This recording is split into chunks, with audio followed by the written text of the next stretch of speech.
Hello, नमस्कार sir. नमस्कार. Sir, आता बऱ्याचशा शेतकऱ्यांचे आपल्याला फोन येत आहे. पेरणी संदर्भातनी सरांपासून अंदाज घ्या. पेरणी कधी होणार? महाराष्ट्रातनी पावसाला तुम्ही सांगितल्याप्रमाणे सुरुवात सुद्धा झालेली आहे. परंतु काही भाग असे आहे, की त्या भागांना अजून बी पाऊस नाही. तर बरेचसे शेतकरी आपल्याला त्याच्या संदर्भातनी विचारत होते आणि पेरणीच्या संदर्भातनी सुद्धा सविस्तर विचारत होते. काय राहणार सर सविस्तर अंदाज? ते पेरणीच्या संदर्भामध्ये आता कसं आहे, की पेरणी संदर्भामध्ये धाराशिव, सोलापूर, नांदेड, परभणी आणि नाशिकच्या काही भागामध्ये, हो, अहिल्यानगर आणि बीडच्याही काही भागामध्ये पाऊस झालेला आहे. बरोबर. शिवाय सांगली आणि सातारा, पुणे, सोलापूर, त्याच्यानंतर कोल्हापूर या भागातही पाऊस झालेला आहे. हो, हो. त्यानंतर कोकणामध्ये सिंधुदुर्ग, रायगड आणि रत्नागिरीमध्येही पाऊस होतोय. हो. तर साधारणपणे या जिल्ह्यांमध्ये पेरणीसाठी फारशी अडचण नाही. म्हणजे आता काही ठिकाणी भाताचं रोप टाकलं जातं बरोबर सर. किंवा काही ठिकाणी बाकी शेतीची मशागत असते. काही ठिकाणी पेरणी पण होते. हो, तर या भागाला म्हणजे मी ज्या जिल्ह्यांची नावं घेतली या भागांना पेरणीसाठी फारशी अडचण नाहीये. हो, कारण या ठिकाणी पुढे पाऊस होत राहणार आहे अधूनमधून. हो, बरोबर. पण मराठवाड्याच्या उत्तरेकडचे, मध्य महाराष्ट्रातल्या जिल्ह्यांच्या उत्तरेकडचा भाग, उत्तर महाराष्ट्र आणि खास करून पश्चिम विदर्भ हो. या ठिकाणी मात्र पेरणी 20 तारखेच्या पुढे जाऊ शकते. हां, हां, हां. 20 कारण तारखेच्या समोर. हो, मान्सून या भागात डिले होण्याची शक्यता आहे. हां, हां, हां. आता परिस्थिती अशी आहे की आज आज आज मृग नक्षत्राची सुरुवात आहे. हो, तर मृग नक्षत्राचा पाऊस हा केवळ दक्षिण मराठवाडा, मध्य महाराष्ट्राचा दक्षिणी भाग, हो. थोड्याफार प्रमाणामध्ये कोकणमध्ये आणि पश्चिम महाराष्ट्र, विदर्भामध्ये माझे नांदेड, परभणीच्या काही भागात फक्त हं. पाऊस होणार आहे. आणि विदर्भातही थोडाफार पाऊस रोजचा होऊ शकतो.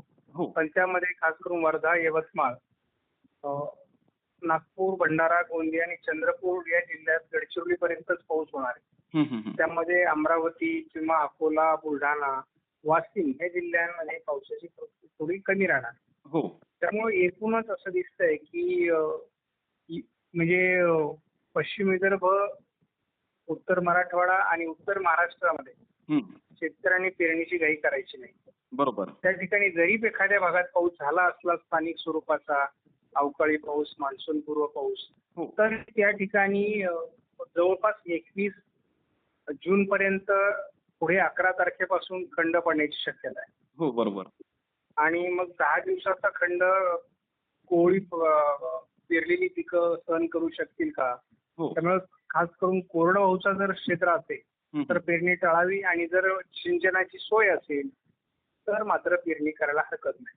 बरोबर. तर मात्र मान्सून आता फक्त सिंधुदुर्ग पर्यंत आलेला आहे हो. आणि आज त्याचा पुढचा टप्पा थोडा होऊ शकतो. हं. म्हणजे साधारण पुणे दक्षिण किंवा सोलापूर, धाराशिव, कोल्हापूर, सांगली, रायगड, रत्नागिरी, सिंधुदुर्ग असा तो पाऊस पुढे अगदी मुंबईच्या जवळपास येऊ शकतो. हो. त्यामुळे मान्सून आज बऱ्याच पुढे सरकणं अपेक्षित आहे. हो, बरोबर. आणि पूर्व भारताकडे अतिशय जबरदस्त अशा प्रकारचं वातावरण तयार होतंय. त्यामुळे पूर्वेकडून देखील मान्सून चांगली प्रगती करण्याची शक्यता आहे. हो, हो, बरोबर. मात्र सर जास्त करून पाऊस कोणत्या भागात जास्त राहण्याची शक्यता आहे? दक्षिण मराठवाडा, पश्चिम महाराष्ट्र, दक्षिण कोकण या भागातच पाऊस राहील. हां, हां, हां. त्या पाठोपाठ पूर्व विदर्भात सुद्धा हो. जर मान्सूनची पूर्व शाखा जलद पुढे सरकली तर पूर्व विदर्भातही पावसाचं प्रमाण वाढू शकतं. म्हणजे आजचं जरी उदाहरण घेतलं हां. तर आज नागपूर, भंडारा, गोंदिया, वर्धा आणि चंद्रपूर, गडचिरोलीमध्ये हो. आज देखील चांगला पाऊस होणार आहे. बरोबर. त्यानंतर आज नांदेड, परभणी, लातूर, धाराशिव, सोलापूर, सांगली, कोल्हापूर, हं, हं. सातारा, पुण्याचा काही भाग, हं. दक्षिण बीड आणि दक्षिण अहिल्यानगरचा म्हणजे श्रीगोंदा, कर्जत हो. या भागात सुद्धा पाऊस होऊ शकतो. हां. आणि मग रायगड आणि रत्नागिरी, सिंधुदुर्ग या कोकणातल्या 3 जिल्ह्यामध्ये एक पावसाची शक्यता आहे. हो, हो. मात्र सर हे जे खंड आहेत हे आपल्याला मोठा पाहायला मिळेल का मग? हो ना. उत्तर महाराष्ट्र, पश्चिम विदर्भ आणि उत्तर मराठवाड्यामध्ये हा खंड 10 दिवसाचा आहे. हां, हां, हां. पण कसं असतं, ज्याच्याकडे सिंचनाची सोय आहे, पाणी आहे, हो. ते तलाव आहे, तर ते लोक ठिबकच्या पद्धतीने टोकन पद्धतीने जर त्यांनी लागवड केली बरोबर. आणि जर एक 10 दिवसाच्या खंडाच्या कालावधीमध्ये जर ते पाणी देऊ शकले झाडांना आणि उगवू शकले तर मग काय अडचण येणार नाही. नाही, बरोबर आहे. मात्र सर आपल्याला संपूर्ण महाराष्ट्रातली पेरणी कधी होईन, कोणती तारीख राहणार समजा? नाही, संपूर्ण महाराष्ट्रात आधी मान्सून कधी येईल हा प्रश्न आहे आपला. हो, हो. बरोबर. कारण एकदा मान्सून पूर्ण आला की त्यानंतर साधारण 5 दिवसामध्ये हो. पेरणीयोग्य पाऊस होतो. म्हणजे आता संपूर्ण मान्सून व्यापण्याकरता 22 ते 25 तारीख उजाडणार आहे हो का? जूनची. आणि त्यामुळे मग 22 तारखेनंतर महाराष्ट्रामध्ये हं, हं. जसा मान्सून पुढे सरकेल हो. तसा पावसाचा प्रभाव वाढेल. बरोबर. म्हणजे शेवटचा जूनचा आठवडा हो. हा महाराष्ट्रासाठी वरदान असेल. हो, बरोबर. मात्र सर मान्सूनला काही अडथळा राहण्याची शक्यता आहे का? नक्कीच आहे ना, कारण हा जो 10 दिवसाचा खंड आहे हो. तो अडथळाच आहे. आणि हो. मेन त्याचा का खंड पडतो तो, हां. तर उत्तरेकडचे उंच वारे जे आहेत हां. त्यांचा प्रवाह दक्षिणेला आहे. हो. म्हणजे उत्तर दक्षिण अशा प्रकारे वारे वाहत आहेत. बरोबर. आणि गुजरात, राजस्थान, मध्य प्रदेशवर कोरडं वातावरण आहे.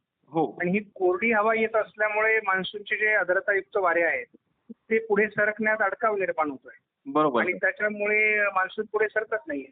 हो. मात्र सर यंदा मग 2026 मध्ये दुष्काळाची शक्यता आहे का अतिवृष्टीची शक्यता आहे? समजा आपल्याला समोर काय पाहायला मिळेल? नाही, असं डायरेक्ट आपल्याला स्टेटमेंट करता येणार नाही. काही भागामध्ये दुष्काळ तर काही भागामध्ये अतिवृष्टी सुद्धा होणार आहे. हो. कारण अल्निनो जे वर्ष असतं हो. त्याचं वैशिष्ट्यच असं असतं की असमान पाऊस पडतो. हो. त्यामुळे काही ठिकाणी म्हणजे अतिवृष्टी होणारच नाही, दुष्काळच पडेल असं म्हणता येत नाही. बरोबर आहे सर. त्यामुळे महाराष्ट्रामध्ये काही विभागात ढगफुटी सदृश्य घटना घडतील, हो. अतिवृष्टी होईल. हो. तर काही विभागात दुष्काळी परिस्थिती देखील असेल. हो. आणि ते विभाग हे खास करून उत्तर महाराष्ट्र, उत्तर मराठवाडा हं. आणि पश्चिम विदर्भातील असू शकतात असा एक प्राथमिक अंदाज. बरोबर सर. मात्र सर पेरणी जे शेतकरी घाईतनी करणार आहे तर त्यांना काही सल्ला देणार का तुम्ही?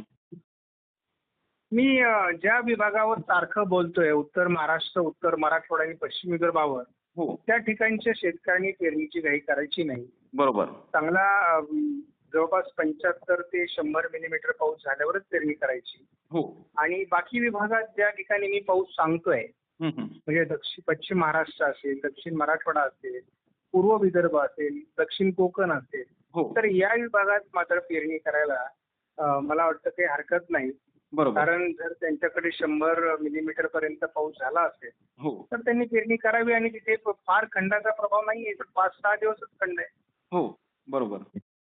मात्र सर यंदा विदर्भातनी पाऊस कमी सांगण्यात येत आहे. बऱ्याचशा सोशल मीडियाच्या माध्यमातून सुद्धा आपण न्यूज ऐकलंय की विदर्भामध्ये यंदा पाऊस कमी राहणार. नाही, विदर्भ हा शब्द चुकीचा आहे. हो. विदर्भाचे 2 भाग पडतात. विदर्भाचा पूर्व विदर्भ आहे, पश्चिम विदर्भ आहे आणि मध्य विदर्भ आहे. बरोबर. तर पूर्व विदर्भात यावर्षी कुठलीही अडचण येणार नाही. हां, हां, हां. फक्त पश्चिम विदर्भात अडचण येणार आहे. हो. आणि मध्य विदर्भात आम्ही साधारणपणे वर्ध्याचा आणि यवतमाळचा भाग पकडतो. तर हो, बरोबर. तिथे मला फार अडचण नाही वाटत. हं, हं, हं. मात्र सर पश्चिम विदर्भामध्ये कोणकोणते जिल्हे येणार जास्त करून? बुलढाणा येणार, हां. अकोला येणार, वाशिम येणार, अमरावतीचा एक भाग, काही भाग असणार. हो, हो, हो. बरोबर. नक्कीच सर तुम्ही शेतकऱ्यांना एक महत्त्वपूर्ण आणि डिटेलमध्ये माहिती दिल्याबद्दल धन्यवाद सर. धन्यवाद.